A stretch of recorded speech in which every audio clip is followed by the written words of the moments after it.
বাইরে চ্যানেল কোথাও তখনই তো কিছু চেষ্টা করো আমরা ওই জায়গাটাই দিতে পারবো মানে তোমার তুমি করো এত টাকা দাম তোমার প্রচুর রকমের আছে না গরম আছে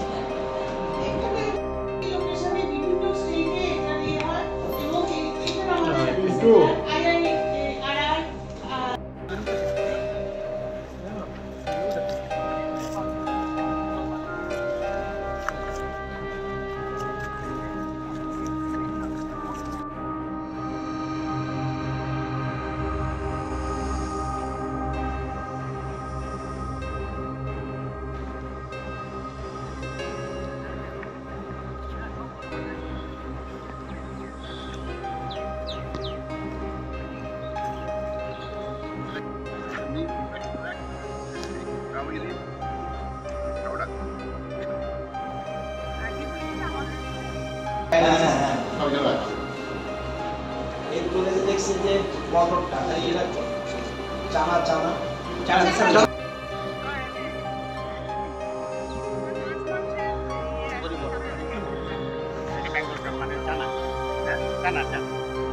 ও আমি একটা লাইন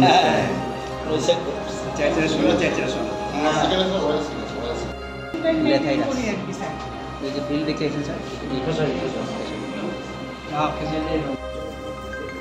সবগুলো একদম স্টুডেন্টরাও যে আসে কৃষকরাও আসে তারা দেখে যে কোন ভ্যারাইটিটা কত ইউজ হয় কোন ভ্যারাইটিটা কখন লাগে কিন্তু মাস্টাররা খুব ভালো হয়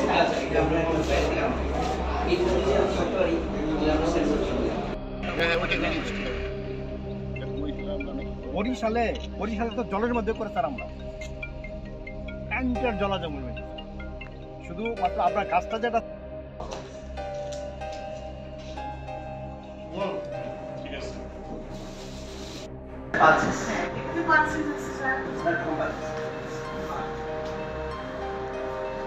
এগুলো বিভিন্ন স্টুডেন্টরাও যে আসে কৃষকরাও আসে তারা দেখে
এটা অরুন্ধতিনগর রাজ্যের কৃষি গবেষণা কেন্দ্র।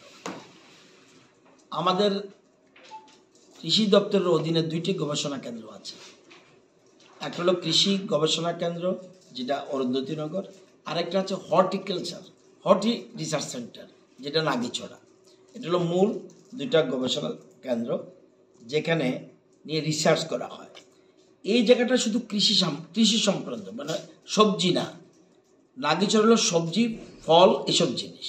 আর এখানে হলো যেমন রয়েছে ধান, শস্য, তৈলবীজ, মিলেট, বিশেষ করে এই জিনিসগুলোর উপরে। যেমন 32 ধরনের ধান আছে, 32 ধরনের ধানের ট্রায়াল করেছে। এই ধানটার মধ্যে কোন ধান আমাদের রাজ্যের জন্য স্যুট করবে, বেশি ফলন হবে এবং পোকামাকড় থেকে আক্রান্ত কম হবে, এগুলি এখানকার রিসার্চ থেকে ঠিক করে। আমি ঠিক করি না। এখানে আমাদের সেক্রেটারি থাকতে পারে, আমি মন্ত্রী থাকতে পারি, ডাইরেক্টর থাকতে পারে। কৃষি গবেষণা কেন্দ্র থেকে ঠিক করে এবং নতুন নতুন ফসল সারা দেশে নতুন বের হয়, ওইটা এনে ওইগুলিও আবার রিসার্চ করে। আমার বেরোলে হবে না, আমাদের রাজ্যের জন্য এটা স্যুট করে কিনা এটা গবেষণা করে ঠিক করে। তো এখানে 32 ধরনের ধানের ট্রায়াল দিয়েছে। এর মধ্যে খুব সাকসেসফুল হয়েছে কালীখাসা, হরিনারায়ণ, সুগন্ধ, সাম্বা, এরকম অনেক ধরনের আছে। সেরকম 5 ধরনের শস্য রয়েছে, যেমন মাসকলাই, অড়হর এবং সেখানে মুগ, রাজমা, খেসারি, অনেক ধরনের আছে। এগুলিও এখানে রিসার্চ করে সে একই উদ্দেশ্যে। এবং আরেকটা আছে মিলেট আছে, সেখানে ফক্সটেইল আছে, রয়েছে ফিঙ্গার, রসম, অনেকগুলি রয়েছে। কোনটা আমাদের রাজ্যের জন্য স্যুট সেটা নির্ভর করে। এখানে শুধুমাত্র 32 ধরনের ধানই না, শস্য নয়, তেলবীজ, মিলেট নয়, এছাড়া যাতে আমাদের রাজ্যের জমিগুলি সয়েল টেস্টিং করে, most important soil testing laboratory, এটা আমি ইচ্ছা করলে পারবো না, সয়েল টেস্টিং ল্যাবরেটরি, এবং ত্রিপুরার মধ্যে যে নাম্বার 1, এবং ইভেন ICAR এর যে টেস্টিং ল্যাবরেটরি আমাদের মতো এত এত উচ্চমানের নয়। তো সয়েল টেস্টিং গত 6 বছরে 1,73,876টা সয়েল টেস্টিং হয়েছে। সিড টেস্টিং, আমি যে ধান ফসল করব এই সিডটা ঠিক কিনা, কোনো ভেজাল আছে কিনা, এটাও এখানে ল্যাবে টেস্টিং হয়। এবং 3 বছরে 4,441টা এরকম টেস্টিং করেছে। এবার আমি সার দেব, ফার্টিলাইজার টেস্টিং ল্যাবরেটরি এখানে আছে। সারগুলি ইচ্ছা করলে মার্কেটে সার বিক্রি করতে পারবে না। আমাদের যতক্ষণ পর্যন্ত রিপোর্ট এখান থেকে না যাবে আমরা মার্কেটে চলতে দেব না। আমরা আরও শক্তিশালী করছি যাতে কোনো মতেই ভেজাল সার আমাদের রাজ্যে না ঢুকে। আমাদের সেক্রেটারি সাহেব, ডাইরেক্টর, তাদের সাথে মিটিং করেছি, আমরা কোনো মতেই ভেজাল সার ঢুকতে দেব না। এবং অ্যাটেন্ডাম যাতে প্রত্যেক জায়গার থেকে আমরা খুঁজে বের করব এরকম আছে কিনা। এবার কীটনাশক ওষুধ এই যে আমরা দেই, এগুলিও ঠিক আছে কিনা এখানে টেস্টিং ল্যাবরেটরি আছে। এবং নতুন ধরনের আরও আমরা 2টো ল্যাবরেটরি করব। অর্গানিকের উপরে আমাদের কেন্দ্রীয় সরকার, প্রধানমন্ত্রী অর্গানিকের উপরে গুরুত্ব দিচ্ছে, এবং আমরাও জমির পরিমাণ অর্গানিক বাড়িয়ে ফেলেছি। তো অর্গানিক টেস্টিং ল্যাব আপাতত ত্রিপুরাতে নেই, আমাদের এখানে নেই, সেই জন্য আমরা এটা একটা করবো। এবং অর্গানিক রেসিডুয়াল টেস্টিং 2টো ল্যাবরেটরি আরও আমরা করার চিন্তা করছি। এবং এই যে সয়েল টেস্টিং, এখন কিন্তু গাড়ি চলে যাচ্ছে, এখন আর অরুন্ধতিনগরে আসতে হয় না, গাড়ি গিয়ে কৃষকের কাছে চলে যাবে, সেখানে স্পটে সয়েল নিয়ে আসবে, নিয়ে এসে এরা ল্যাবরেটরিতে টেস্টিং করবে। তারপরে এই জমিটার সয়েলে কি কি ত্রুটি আছে, কি ভালো জিনিস আছে, কি খারাপ আছে, খারাপ থাকলে কি করবে, এই সাজেশনও দেয়। তো উদ্দেশ্য হলো এখানে আমাদের প্রায় 100 কানির মতো জায়গা, 100 কানির মতো জায়গা আমাদের এই এডিনগর, অরুন্ধতিনগর কৃষি গবেষণা কেন্দ্রে রয়েছে। কিছু কিছু অসাধু লোক যারা কিছু কিছু জায়গা তারা ক্যাপচার করতে চাইছে, সেগুলি আমি ভিজিট করে এসেছি। ইমিডিয়েট ডিএম এবং SDMকে আমরা চিঠি দিয়েছি যাতে আমাদের জায়গাটা আইডেন্টিফাই করে দিয়ে দেয়, এবং আমরা পুরো জায়গাটা আমরা বাউন্ডারি ওয়াল দিয়ে করবো। আমরা শুধু এটা নয়, আমাদের যতগুলি অর্চার্ড আছে সেগুলিকে আমরা সরকারের সম্পত্তি, এটা জনগণের সম্পত্তি, সুতরাং এই সম্পত্তি কারো ব্যক্তির নয়, সুতরাং জনগণের সম্পত্তি রক্ষা করার দায়িত্ব আমাদের রয়েছে।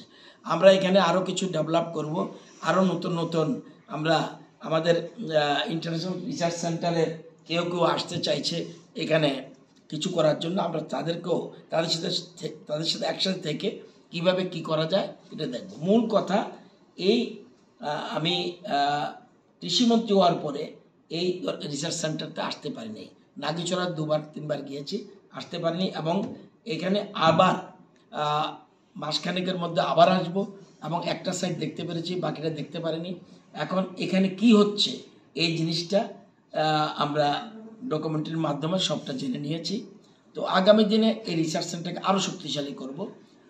রিসার্চ সেন্টার শক্তিশালী না হলে প্রকৃত আমরা বর্তমানে 4টা জেলা আমরা খাদ্য স্বয়ম্বর, 3টা ছিল, একটা হয়ে গেছে, আরও 2টো আমরা কাছাকাছি পৌঁছেছি। সুতরাং কৃষি গবেষণা কেন্দ্রগুলিকে আমরা আরও বেশি গুরুত্ব দেব, এবং তাদের আগামী দিনে কি করা যায় সেগুলি আমরা চেষ্টা করছি।